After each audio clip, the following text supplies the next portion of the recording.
Right, let's have a look at some of the paper we might need for sketching. Well, the first one that probably most people are familiar with is straightforward A4 photocopier or printer paper. Easily available, and in fact, if you get junk mail through the post, you'll often find that the reverse is left blank. So if you just want something to practice on at no cost, well, even if you don't want the rubbish, obviously you don't want that, but even if you don't want the rubbish that's sent through the post, turn it to your advantage. So that's photocopier paper. Now the next one we look at is cartridge paper. And here we've got an A3 cartridge pad. Cartridge paper is ideal for painting and drawing, particularly for drawing. This one is quite a heavy paper. It's 100 pounds or 220 grams weight, so it's quite thick and will easily take a light wash of paint, and certainly will take pen and ink no problem at all. This is A3 size, so it's just over 16 inches by 11, and it's gummed on one edge so that when you've peeled off your drawing, your next one is underneath, clean and ready to be worked on. If you don't want to peel your drawings off, then you can get something that's spiral bound. Or if you want something that's really durable, you can get cartridge pads with a hard cover, just as if it was a personal diary. And a lot of artists keep a personal diary. They make written notes as well as little sketches. This is not quite as thick a weight, or heavy weight. This is 150 grams, but as you can see, it's perfectly capable of taking quite dark washes and pen and ink work and so on and so forth.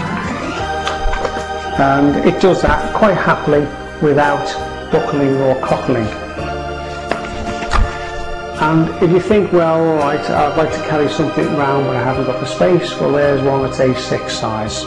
It's not much bigger than sort of 7 inches by 5, but easily fit into your pocket. Next we come on to watercolour paper. A lot of people use watercolour paper because it's got a nice texture, particularly with pencil work.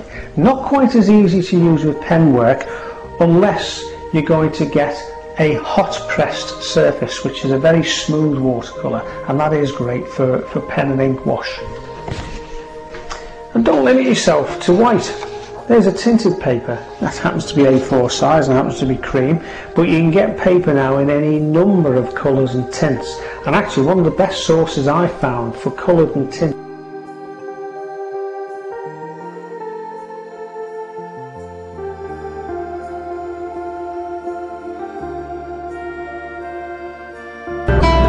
Now I've just mentioned that paper needs to be stretched if you want to paint on it completely flat. And although the heavier quality watercolour papers just bend a little bit and they're quite easy to paint on despite that, many artists much prefer to have a completely flat surface. And this is the traditional way that you do it. Right, all the materials you need are here in front of you.